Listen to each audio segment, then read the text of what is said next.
इस वक्त की एक और बड़ी खबर दर्शकों को बता दें कि जहां ईरान में 40 दिन के राजकीय शोक का ऐलान किया गया है। बड़ी खबर इस वक्त की आपको बता रहे हैं, ईरानी मीडिया के हवाले से ये बहुत बड़ी खबर मिल रही है कि आयतुल्लाह अली खामेनेई इस हमले में उनकी मौत हुई है और 40 दिन का राजकीय शोक। नीरज,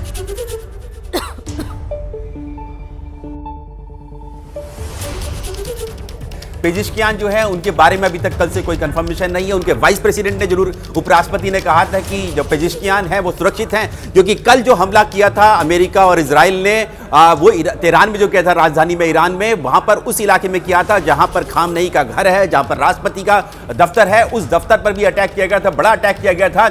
इसलिए माना जा रहा था कि कहीं ऐसा तो नहीं उनको नुकसान पहुंचाओ पेजिशकियान को, लेकिन वहां के वाइस प्रेसिडेंट ने कहा कि वो सुरक्षित हैं, लेकिन अभी तक सामने नहीं आया है तो क्या वो भी हताहत है, इसके बारे में कोई जानकारी अभी तक नहीं आई है। लेकिन इस बीच में 40 दिन का शोक इस बात की पुष्टि करता है कि वहां पर बड़ी लीडरशिप जो है, पॉलिटिकल लीडरशिप जो है, उसका सफाया हो चुका है। ईरान में जो अमेरिका और इजराइल का जो लक्ष्य था, उद्देश्य था, वो उन्होंने पूरा करके दिखा दिया है। और ईरान ने इस बात की भी पुष्टि की है कि जो खामनेई की मौत हुई है वो अमेरिका और इजराइल के हमलों में ही हुई है, उनकी मौत हुई है, जिसके बाद ईरान ने जो है हमले किए, यूएस के 14 मिलिट्री बेस पर अटैक किए, जो कि यूएई में, दुबई में, बहरीन, कतर, इन सब इलाकों में थे। उसका बदला लेने के लिए ही ईरान ने ये हमले किए थे। लेकिन इस बात की बात अब ये लगभग पूरी हो चुकी है कि ईरान जो है इस युद्ध में अमेरिका और इजराइल से वो कहीं ना कहीं हारता हुआ दिखाई नहीं देता। वो इस युद्ध में हार चुका है, क्योंकि उनकी पॉलिटिकल, उनका सबसे बड़ा लीडर जो है, सुप्रीम लीडर जिसको कहते हैं, उसकी मौत हो चुकी है, उसका सफाया कर दिया है इजराइल और अमेरिका ने।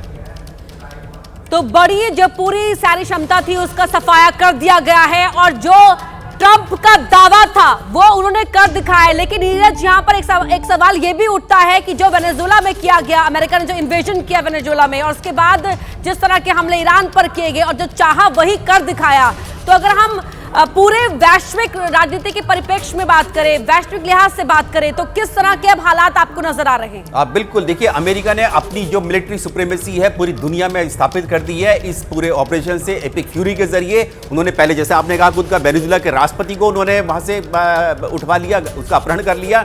उसके बाद उन्होंने जो मैक्सिको के सबसे बड़े जो ड्रग लॉर्ड है उसको मरवाया, उसको वहां पर जाकर। और अब जब ये इस महीने में ही उन्होंने जो है खामनेई को मार दिया है, तो इसका मतलब ये है कि अमेरिका, जिसके बारे में डोनाल्ड ट्रंप लगातार कहते थे, मेक अमेरिका ग्रेट अगेन, मागा जिसके बारे में कहते थे कि अमेरिका ने अपनी जो कोल्ड वॉर के समय में जो सुप्रीमेसी थी वो खत्म हो गई थी बाइडेन और दूसरे राष्ट्रपतियों के शासनकाल में, उसको एक बार फिर से लेकर आए। और ये जो दिखाता है कि लगातार जो भी देश हैं जो अमेरिका के खिलाफ खड़े होंगे, उनका कहीं ना कहीं उनको इसी के अंजाम भुगतने पड़ेंगे। ये डोनाल्ड ट्रंप लगातार अपनी जो है वो, जब से वो आए हैं, दोबारा सत्ता में आए हैं, वो इस बात को साफ कर चुके हैं। और ये संकेत जो है बिल्कुल साफ है। संकेत क्या, उन्होंने करके दिखा दिया है कि वेनेजुएला के बाद उन्होंने ईरान के भी सुप्रीम लीडर को मार गिराया है, जिसके बारे में कहा जाता था कि वो कई मीटर नीचे बंकर में छिपा रहता है, उनके जो घर हैं। और इसीलिए 30, ये जानकारी सामने आई है कि 30 बंकर बस्टर बम जो थे वो वहां पर गिराए गए थे उनके घर पर, क्योंकि ऐसा लगता था कि उनका जो घर है, खामनेई का घर है, वो बहुत नीचे था, बंकर में था। लेकिन उसके बावजूद भी जो ईरान, इजराइल और अमेरिका के जो बम थे वो वहां पर जाकर गिरे, जिसकी सैटेलाइट इमेज भी वहां पर जारी की गई थी। वो सिर्फ और सिर्फ इसलिए की गई थी, सैटेलाइट को उस वक्त वहीं पर तैनात किया गया था खामनेई के घर के ऊपर, कि जैसे ही वो वहां पर मौजूद होंगे वहां पर बम गिराए जाएंगे, उसके सबूत भी सामने लाए जाएंगे। और इजराइल ने उसके सैटेलाइट इमेज भी जारी कर दी थी कि किस तरह से जमींदोज कर दिया था, पूरा जलकर खाक जो था, घर जो हो चुका था खामनेई का। और अब जाके ईरान ने उनकी मौत की पुष्टि की है। साफ है कि बचाने की कोशिश की गई होगी, हताहत जरूर होंगे खामनेई, उनको बचाने की कोशिश के लिए चलते ही जो ईरान था वो उनके बारे में जानकारी नहीं दे रहा था कि उनकी हालत कैसी है।